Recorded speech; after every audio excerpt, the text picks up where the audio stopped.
días, hermanos. Damos gracias a Dios porque nos permite nuevamente vernos. Gracias a Dios porque también me permite nuevamente poder compartir parte de la palabra de Dios que en esta mañana vamos a presentarla a ustedes.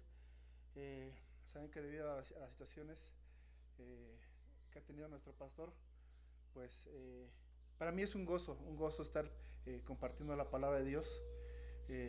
Ayer, para los que estuvieron un rato conmigo, se dieron cuenta que yo me desconecté. Teníamos una pequeña reunión familiar muy sencilla, pero me desconecté de todo.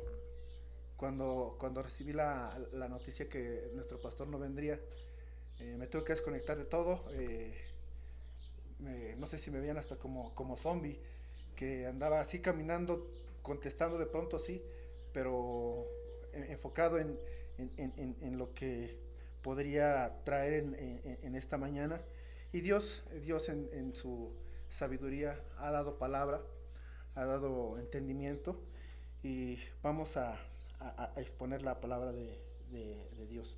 Un día especial para la iglesia, sí, porque hoy recordamos, hacemos un recordatorio que Dios nos ha dejado, la cena del Señor. Un día muy especial para la iglesia, sí. Y eso es lo que vamos a ver, un preámbulo a lo que es la cena del Señor. Y preguntarles, hermanos, antes de poder entrar un poquito a lo que es la palabra de Dios, eh, todos hemos sido invitados a alguna boda, algunos 15 años, este, vamos a verlo así, algún bautizo, tenemos conocidos eh, en el mundo, y nos han invitado y hemos aceptado la invitación a, a esos convites. ¿Cómo se desarrolla un tipo de convivencia de ese tipo, o una fiesta de ese tipo? ¿Cómo se desarrolla? ¿Cómo empieza? Ya en el día de la fiesta. Normalmente se hacen los sábados, ¿sí? Pero ¿cómo inicia y cómo termina? Ajá,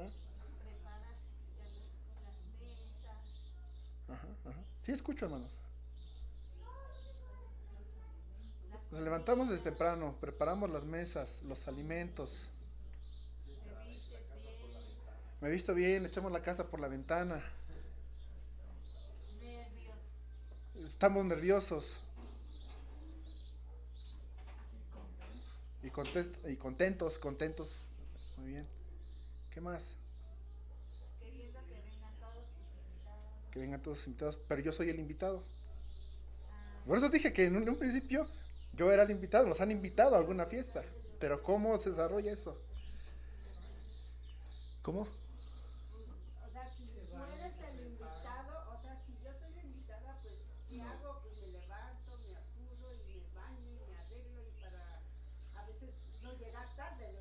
Claro, claro, no, está bien. Es bueno llevar el regalo.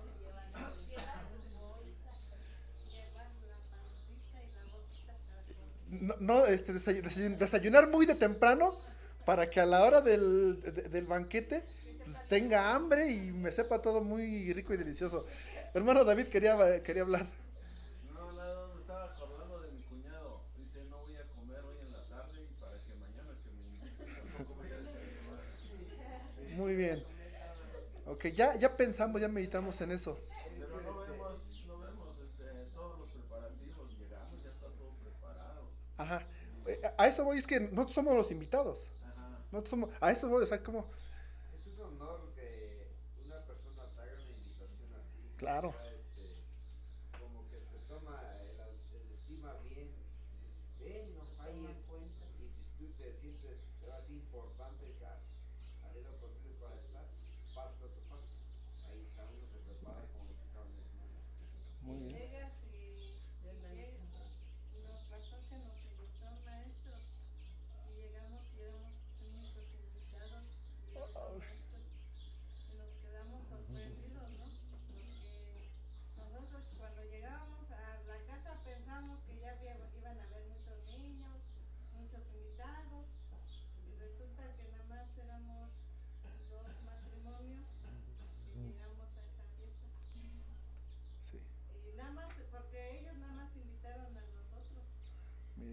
qué detalle, muy especial. Hermana Lupita. Sí, yo diría que a ver a qué clase de invitación, o sea, quiénes, porque por ejemplo en el trabajo a mí me invitaban mucho a las compañeras que va a ser el cumpleaños de fulanita, que va a ser el cumpleaños de fulanita, y siempre les decía, no, gracias, tengo otra cosa que hacer, no, gracias, están esperando de mis hijos, siempre les decía nada más así, bien amable, no, gracias, porque yo sé que nada más van a hacer fiesta, a escuchar, a tomar y como terminen, y siempre les dije, no, gracias, es que me llevo prisa, es que tengo un asunto y gracias, vayan ustedes.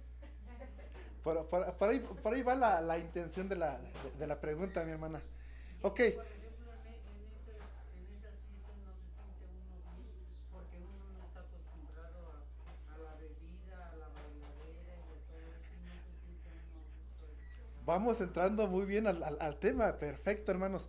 Ya nosotros ya nos preparamos y agradecemos por esos detalles que nos hacen de invitarnos, porque se han tomado la molestia durante un buen tiempo de que iniciaron con el preparativo de la fiesta, en pensar en a quién voy a invitar. Y créeme que todos lo hemos hecho. Bueno, a este sí, a este no, a este sí. Y empieza el descarte, decimos por ahí, ¿no? Y toma el tiempo para decir, este hermano sí, este hermano sí se va a ir a la fiesta. Ok, ya estamos en la fiesta, ya vamos camino a la fiesta. ¿Cuál es el clímax o lo más importante de la fiesta?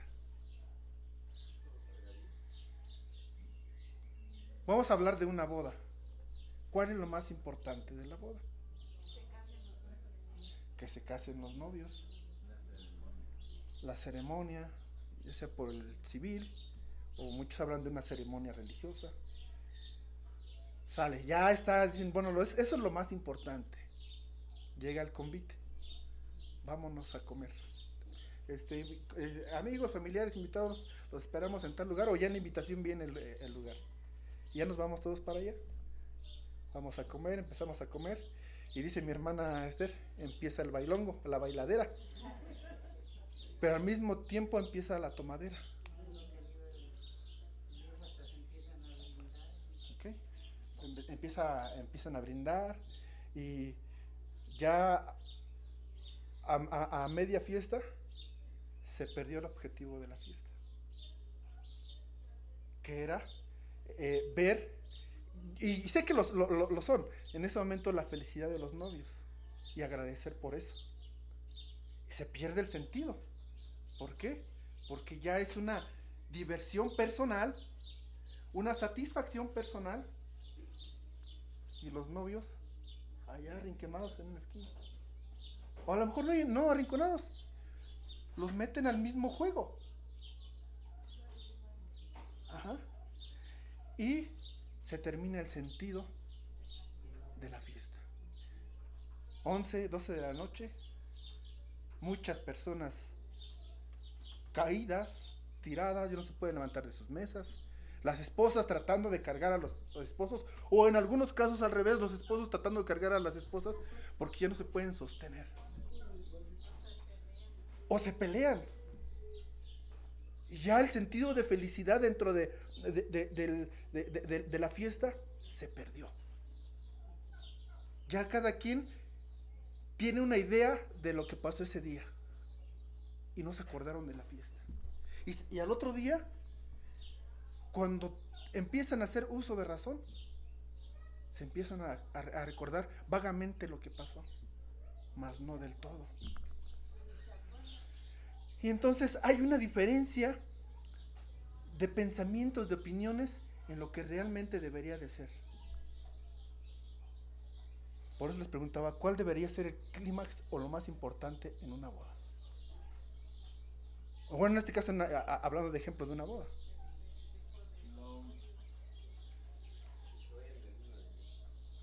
Lo más importante de una fiesta es precisamente eso, la fiesta.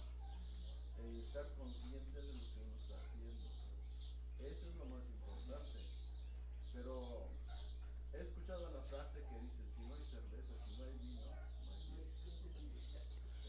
Yo he tenido varias oportunidades de, por ejemplo, en cierta ocasión unos vecinos me querían invitar para ser padrino de su hijo. Pero luego va y me dice, quería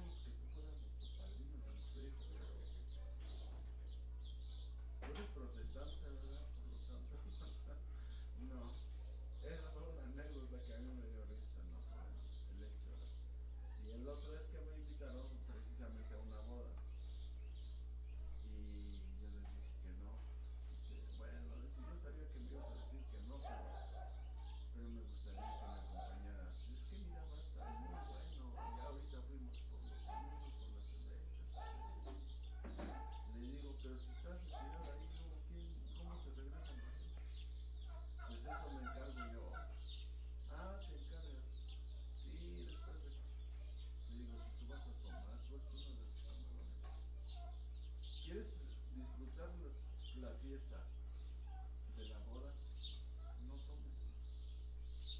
Porque el hecho de que tomes vas a crear conflictos y problemas. Y en ese tipo de problemas llega el problema del pleito, las diferencias de opiniones.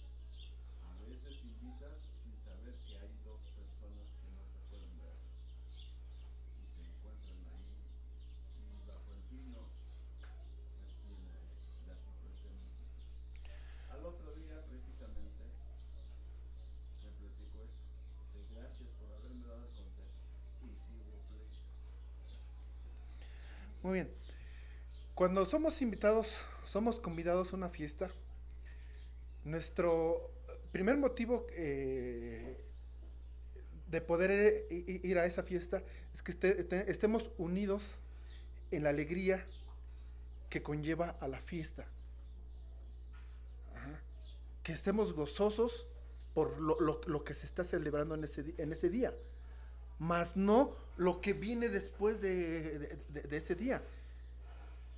Qué bueno sería que nos invitaran a una fiesta y que solamente se hiciera la ceremonia civil, la ceremonia religiosa, y que cada quien fuera a su casa.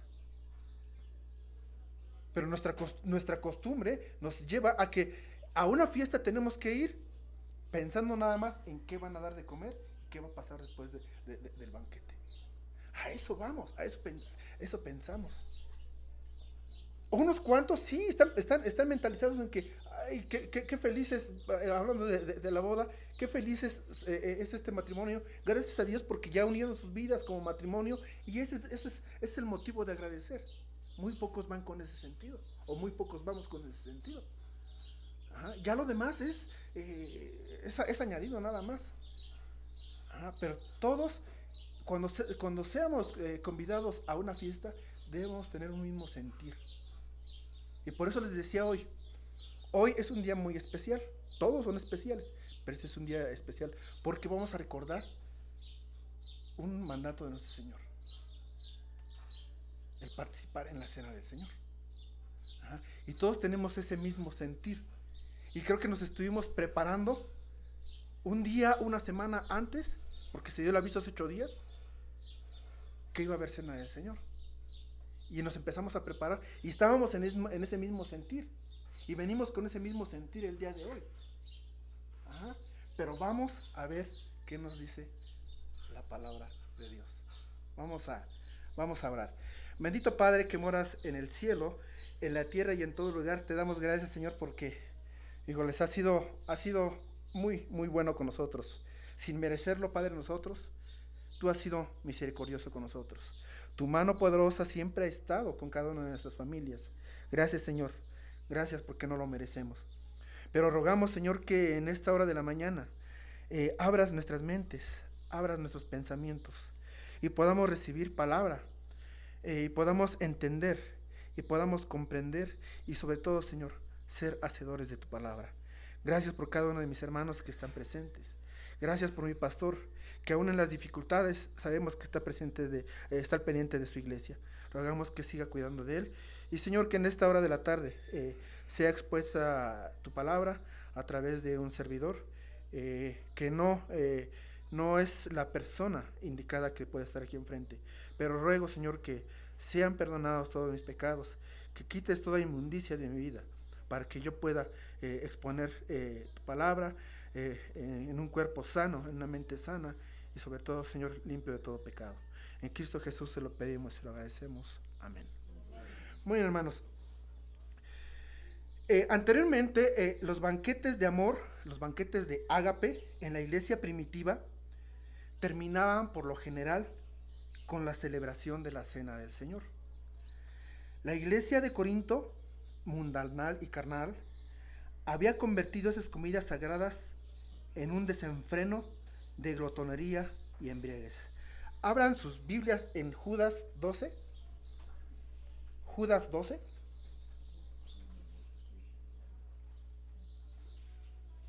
No les doy capítulo, hermanos, es el único, les estoy dando versículos porque no tiene capítulos.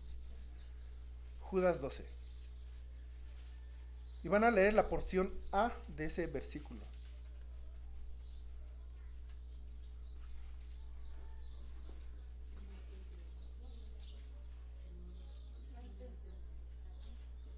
Es que en su video de mi hermana Esther no, ya le quitaron Judas a mi hermanita Esther.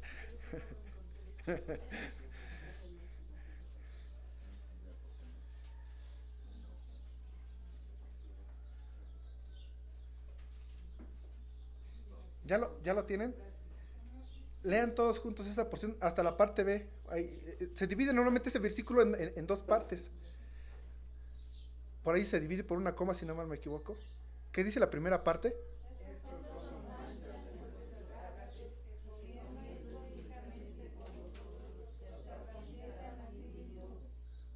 Hasta ahí. Hasta ahí, hermanos. Estas son manchas en nuestro ágape. En nuestras fiestas de ágape. Lo está explicando aquí. ¿Para qué? ¿Qué tipo de manchas había en ese momento? Se satisfacían ellos mismos. ¿Qué es lo que está pasando ahorita? Hay una satisfacción personal, más no el real objetivo de la fiesta, del ágape. Ajá. La iglesia de Corinto había convertido esas comidas sagradas en un desenfreno de glotonería y embriaguez. Cerquitas de ahí está Segunda de Pedro, hermanos, un poquito atrás.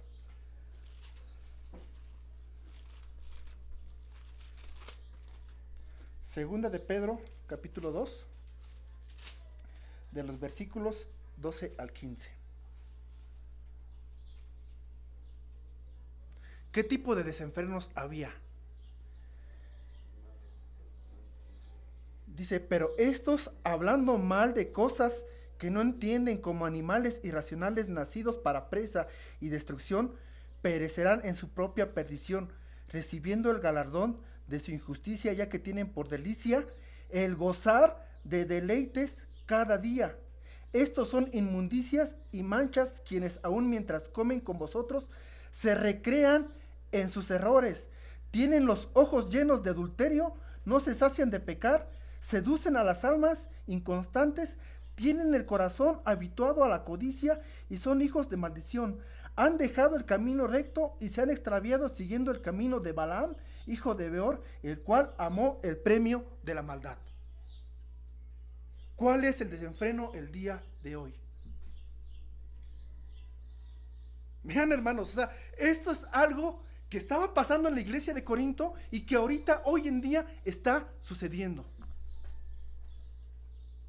¿Cuántas bodas hoy en día, aún cristianas, están yendo a esto? Cuando se van a los dioses de Balaam, llenas de corrupción, llenas de inmundicia. Cuando han perdido el camino recto, que es la palabra de Dios. Vean, hermanos, vean cuánta corrupción hay hoy en día y está escrita en la palabra de Dios. Es que la palabra de Dios es para los antiguos. ¿Qué está pasando hoy en día? Hoy se llama libertinaje. Encima de esto, los creyentes en la época de Corinto, de la iglesia de Corinto, los creyentes acaudalados traían comida y bebida en abundancia para ellos mismos, pero rehusaban hacer partícipes a los demás de ello y no les importaba que sus hermanos más pobres salieran de allí hambrientos. Hoy en día, grandes fiestas, grandes depravaciones, cuando mucha gente, muchos conocidos, muchos cercanos de las familias padecen hambre, padecen necesidad. Pero vamos a entrar a lo que es el texto que vamos a hablar el día de hoy. Quería darles esta introducción para que entendiéramos cuál es el contexto de lo que vamos a ver. Abran sus Biblias en 1 Corintios, capítulo 11, versículos del 17 al 22. 1 Corintios, capítulo 11, de los versículos 17 al 22.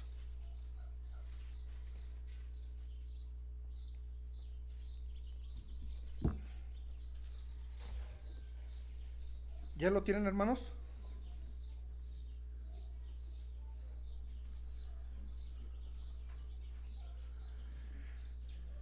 Vamos a leer toda esta porción de la palabra de Dios. Es 1 Corintios capítulo 11, versículos 17 al 22. Dice la palabra de Dios: pero al anunciaros esto que sigue, no os alabo, porque no os congregáis para lo mejor, sino para lo peor. Pues en primer lugar, cuando os reunís como iglesia, oigo que hay entre vosotros divisiones, y en parte lo creo. Porque es preciso que entre vosotros haya disensiones, para que se hagan manifiestos entre vosotros los que son aprobados. Cuando pues os reunís vosotros, esto no es comer la cena del Señor, porque al comer cada uno se adelanta a tomar su propia cena, y uno tiene hambre y otro se embriaga. Pues que no tenéis casas en que comáis y bebáis, o menospreciáis la iglesia de Dios y avergonzáis a los que no tienen nada. ¿Qué os diré? ¿Os alabaré? En esto no os alabo. Hemos sido partícipes en recientes días de al menos dos fiestas, 2 bodas. Que pasa algo de esto. Que en lo personal me ha dado coraje, me he sentido triste, porque han desechado la palabra de Dios por quedar bien con las personas. Y no es porque tal vez no inviten a todo el mundo, es porque han hecho a un lado la palabra de Dios. Eso me sume a mí en una profunda tristeza. ¿Hacia dónde estamos yendo con la palabra de Dios? Yo no quiero agradar a la gente, yo quiero agradar a mi Dios.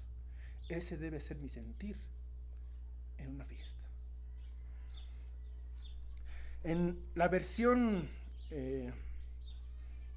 Nueva Traducción Viviente dice así. Escuchen, hermanos. ¿Qué haces cuando, en las siguientes instrucciones no puedo elogiarlos, pues parece que hacen más daño que bien cuando se juntan? Primero oigo que hay divisiones entre ustedes cuando se reúnen como iglesia, y hasta cierto punto lo creo. Así que, por supuesto que tienen que haber divisiones entre ustedes para que los que tienen la aprobación de Dios sean reconocidos.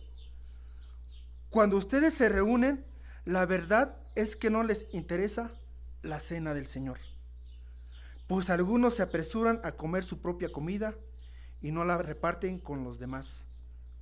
Como resultado, algunos se quedan con hambre, mientras que otros se emborrachan. ¿Qué? ¿Acaso no tienen sus propias casas para comer y beber? ¿O de veras quieren deshonrar a la iglesia de Dios y avergonzar a los pobres? ¿Qué se supone que debo de decir? ¿Quieren que los elogie?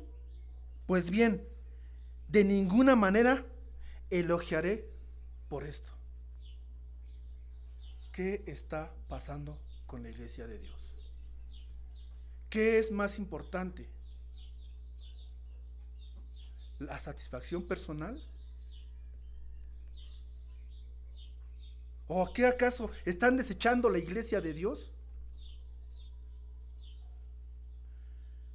¿Los elogiaré por esto? Bravo, bravo, qué boda más hermosa, qué boda más sutil.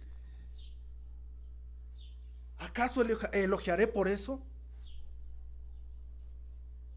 No, dice la palabra de Dios.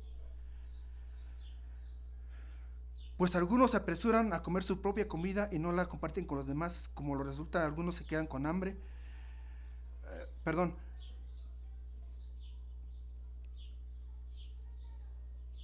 Cuando ustedes se reúnen, a la verdad es que no les interesa la cena del Señor, pues algunos se apresuran a comer su propia comida.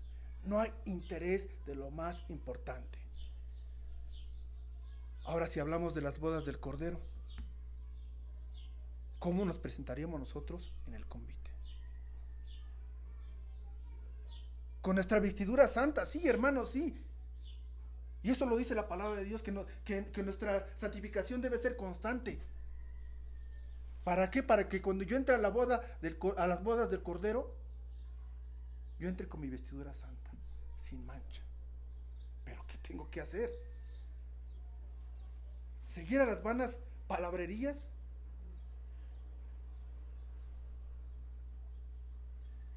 Que nos reunamos cuando nos hacemos más daño, cuando hay disensiones entre nosotros, cuando hay divisiones entre nosotros. Hemos tenido la oportunidad de poder compartirnos el alimento.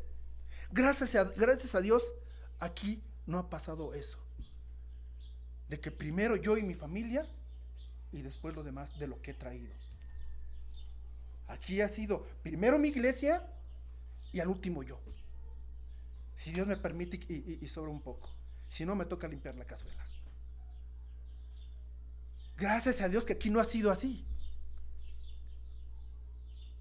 De que primero mi familia y después los demás. No, aquí ha sido primero mi iglesia y después los demás. Eso es un indicativo que nuestra iglesia va por buen camino. Va sanando. Hemos dejado antiguos rudimentos, antiguas costumbres,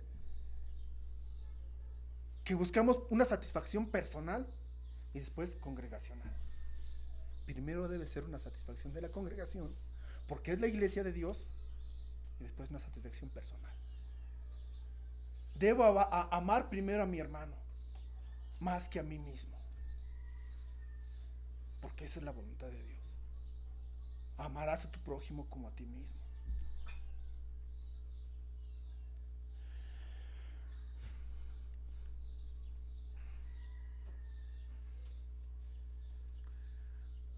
¿Qué de diferente hay en una fiesta actual? No hay diferencia ya de lo que pasaba en Corinto. Pablo condenó estas acciones y le recordó a la iglesia cuál es el verdadero propósito de la iglesia. ¿Cuál es el verdadero propósito de una reunión? ¿Cuál es el verdadero propósito de una fiesta? Estar todos unánimes. Y les preguntaba hace un momento, ¿cuál es el clima? ¿Cuál es lo más importante de una fiesta? Sí, la felicidad hablando de la boda, la felicidad de la pareja. Sí, eso podríamos decir que sí. Pero el primer punto, más bien lo más importante, es la exposición de la palabra. Más que otra cosa. Este es el verdadero alimento.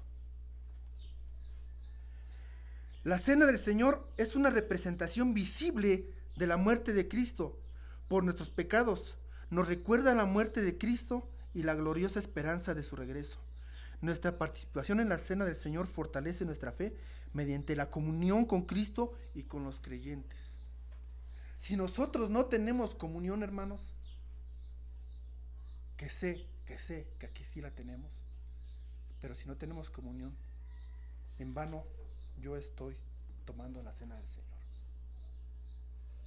Eso entra en los abusos de la cena del Señor, porque no estoy bien con mi hermano, porque prefiero una satisfacción personal antes que ver feliz a mi hermano.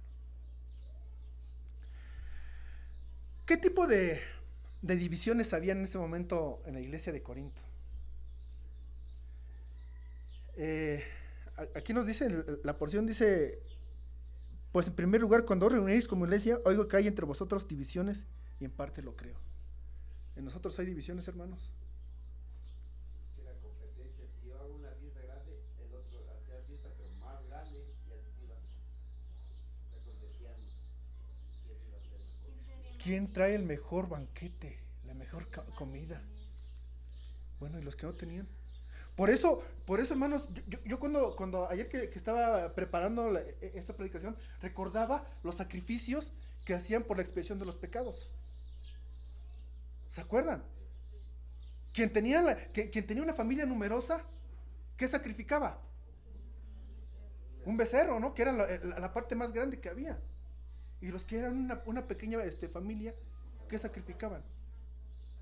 Palominos, tórtolas. Y si no les alcanzaba, ajá. Pero si a la familia, si a la familia les sobraba, invitaban a otra familia que no tenía.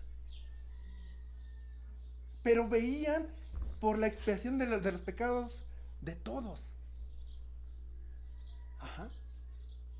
No nada más veían en una satisfacción personal. Querían que todos fueran partícipes de ese sacrificio. Hoy en día es diferente.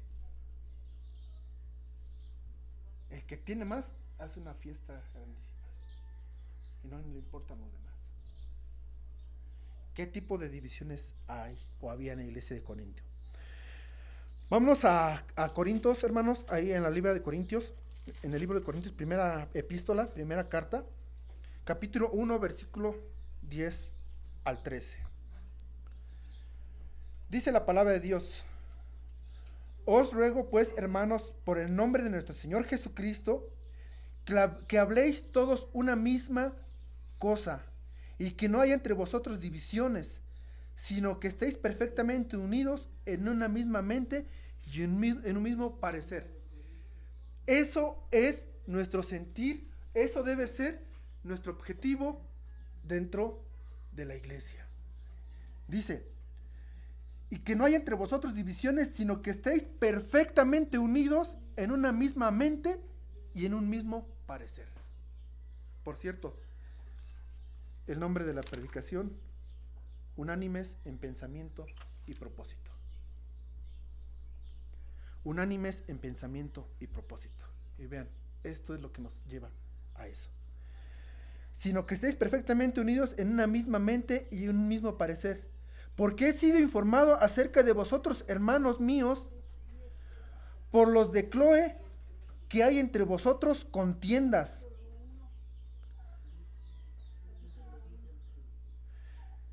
Quiero decir que cada uno de vosotros dice, y aquí es otro punto, hermanos: yo soy de Pablo, yo soy de Apolos, y yo soy de Cefas, y yo de Cristo.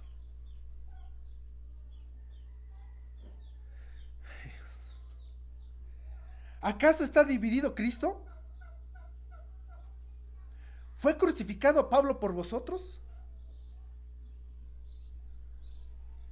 ¿O fuisteis bautizados en el nombre de Pablo? ¿O vamos a ponerlo aquí como iglesia? ¿O fue crucificado Gerardo Velázquez? ¿O fueron bautizados en el nombre de Gerardo Velázquez? De pronto pasa eso en la iglesia y pareciera que no tuviéramos divisiones. Es que no está el pastor Gerardo. Ya sé que predique mi hermano Efraín, que ha estado predicando, que predique Abner, que predique un servidor. No, pues no vamos a ir porque van a predicar ellos. Como no está no está el pastor Gerardo, ya no voy a ir a la iglesia.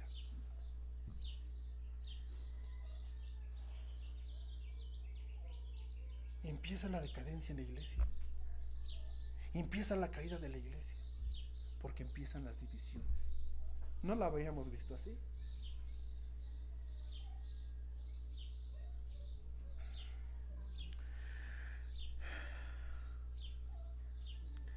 Al llamarnos hermanos, Pablo hace énfasis en que todos los cristianos forman parte de la familia de Dios.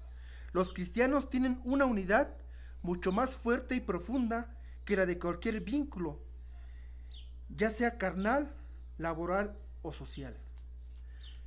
El mejor vínculo en una sociedad es Cristo en la iglesia. Es lo que nos mantiene unidos. Cristo no está dividido. Por lo tanto, si nosotros somos el templo de Cristo, y si Cristo habita en nosotros, ¿por qué nos dividimos? ¿Por qué? Los cristianos tienen una unidad mucho más fuerte y profunda que la de cualquier vínculo, ya sea carnal, laboral o social. Esa unidad debe ser en la doctrina en Cristo, y esta debe basarse en claridad y por completo en las Escrituras, y debe ser el fundamento de toda la vida en la iglesia. Dice la palabra de Dios: quien no predique a Cristo, llámese anatema. Al menos sé yo hasta este momento que las predicaciones que he tenido con ustedes, he predicado a Cristo. Yo por eso les decía hace 8 días, ¿sí? O el miércoles, que decía: hermanos, díganme si en algún momento me salgo de las Escrituras, llámenme la atención, corríjanme, hermanos, soy hombre. Pero para que las Escrituras se expresen con claridad y sea nuestra base, y que a través de esto no haya disensiones, porque se está exponiendo a Cristo como palabra de Dios, lo que hizo por nosotros, que ha hecho en nuestras vidas.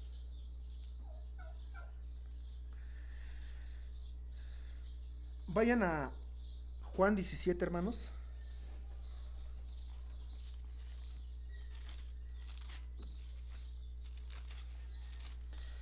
Juan 17,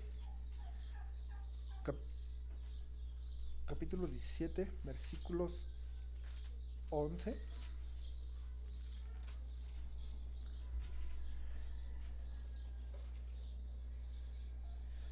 Vean lo que nos lleva a la unidad.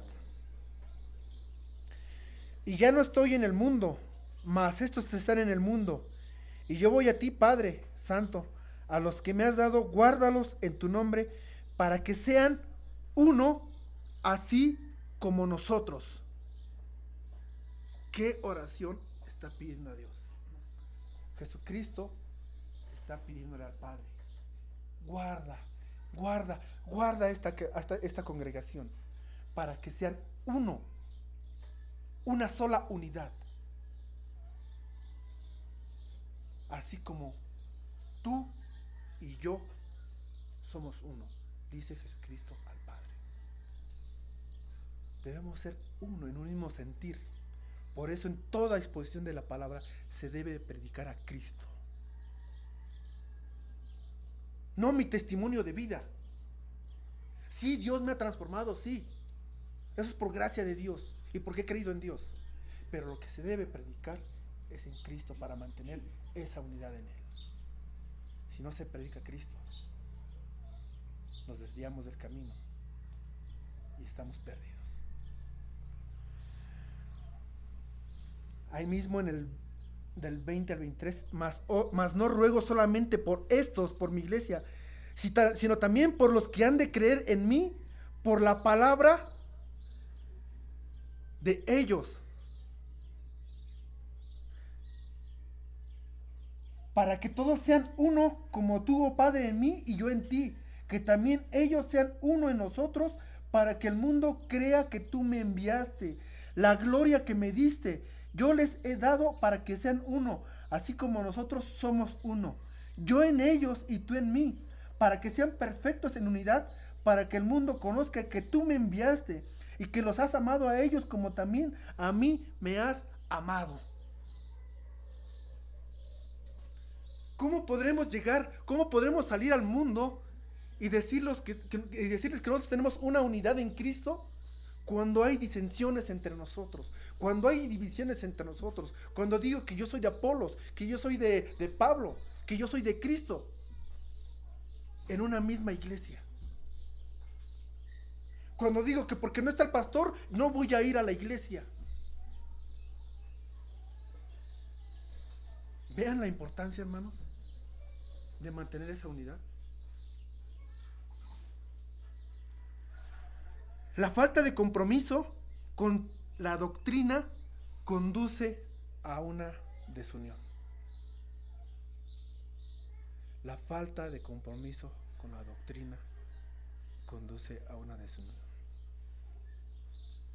Cuando dejamos a un lado la enseñanza, cuando nos vamos a vanas palabrerías y no nos enfocamos al estudio de la palabra, pasa eso. Una desunión. Y debilita a la iglesia y nos lleva a una armonía superficial. Creemos que todos estamos contentos en esta iglesia cuando por dentro nos estamos corroyendo. Nos estamos pudriendo. Y no a una unidad verdadera. Pablo enfatiza un deber hacia los que causan esta desunión en Romanos 16, 17.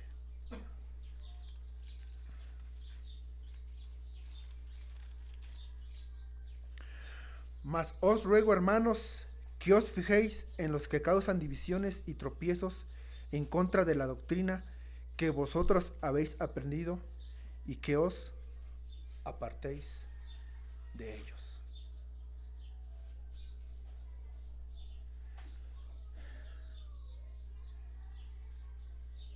Un deber del cristiano hacia los que distorsionan la doctrina. Dice que os apartéis de ellos.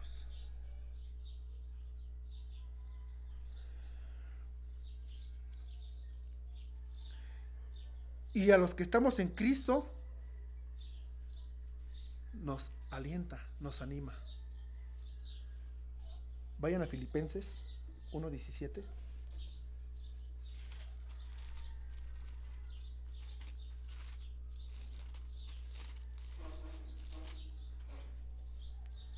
Pero los frutos por amor, sabiendo que estoy puesto para la defensa del evangelio. Dice, los unos anuncian a Cristo por contención, no sinceramente pensando añadir aflicción a mis prisiones, pero los otros por amor, sabiendo que estoy puesto para la defensa del evangelio. ¿Qué pues?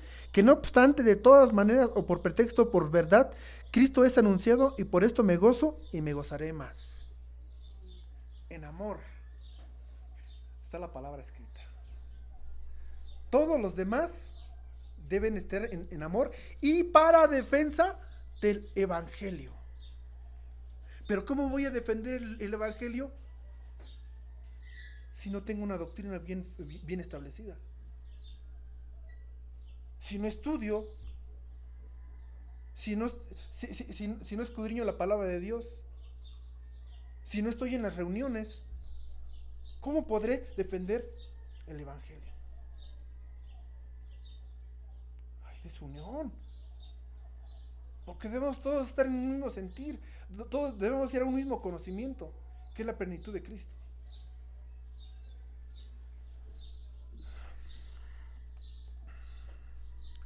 El apóstol Pablo nos demanda unidad interna entre las mentes individuales y unidad exterior en las decisiones que tomamos como iglesia.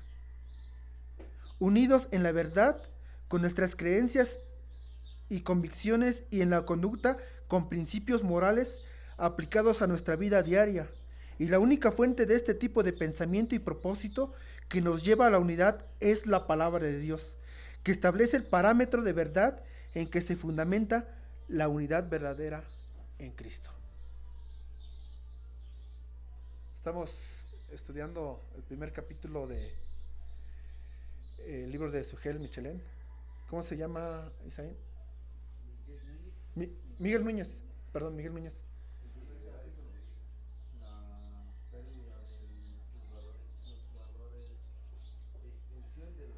Extinción del valor.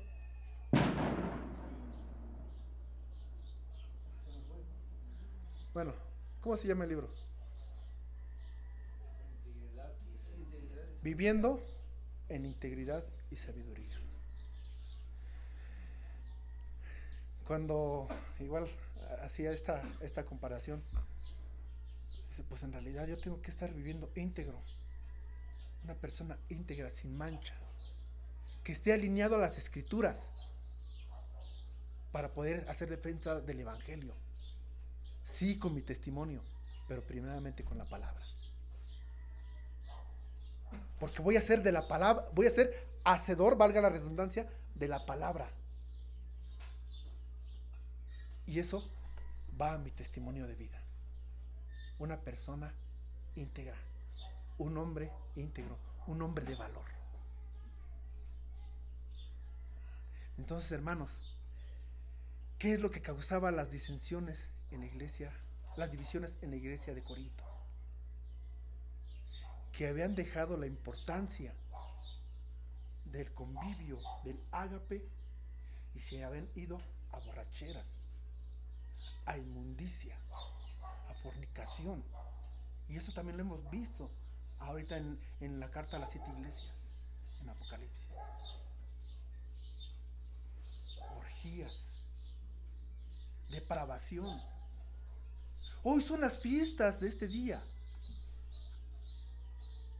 Más que la importancia que deben de darle. El agradecimiento a Dios, porque hasta ese momento Dios ha ayudado, Dios ha bendecido. Y nosotros como cristianos debemos tener ese sentir, unánimes en pensamiento y propósito. Conocer la plenitud de Cristo como cristianos. Y no decir, yo soy de Gerardo, yo soy de Efraín, yo soy de Abner, o yo soy de Armando. No, así nos lo dice la palabra. Somos de Cristo. Ese debe ser nuestra mentalidad, ese debe ser nuestro pensamiento, esa debe ser nuestra creencia, esa debe ser nuestra doctrina. Ser plenos en Jesucristo. Yo soy de Cristo porque Él dio su vida por mí. No hay otro sentido en nuestra vida. Ese es el verdadero propósito y debe ser el verdadero pensamiento como iglesia. Que Dios les bendiga, hermanos.